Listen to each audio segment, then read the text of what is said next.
Hello there, guys. Welcome back to a short online tutorial. Today we're based in Adobe Photoshop, and it's your good friend Jack from Blue Sky Graphics back again to show you some cool stuff. What I want to do today, guys, is show you how to move a subject within Adobe Photoshop. Moving stuff from an image and moving it around within an image can be destructive. Therefore, you can be distorting and leaving gaps and really being destructive and horrible to your image. And what we want to do is keep the realism. What I would like to do is to move this clock on the wall here a little bit to the left. And I want to keep the realism. I want it to look like nothing has been changed at all. So the first thing I need to do is make a selection. So I'm going to use my elliptical marquee tool here.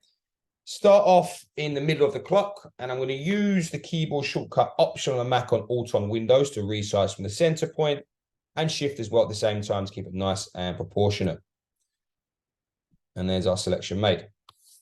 Now, what we have is what we call the Content Aware Move tool.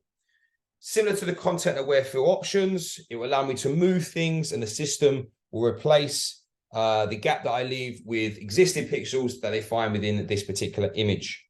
So I'm just going to move this a little bit to the left there, like so. And when you're happy, press Enter. Just give me quite a good result there. I'm just going to now deselect. But as you can see, we've got this little sort of step here that doesn't look very natural. So now what I'm going to do is use our clone stamp tool, find the source point by pressing Option on Mac or Alt on Windows. I'll probably say around here, let's say. I'm just going to come over and just lighten that up a little bit there. Like so. Maybe do another bit here as well. Like so. And there you have it, guys. That's how you move subjects within an image to another part of the image very easily and keeping that realism. If you're interested in finding out more about the school, the courses that we offer, please take a look at our website at blueskygraphics.co.uk.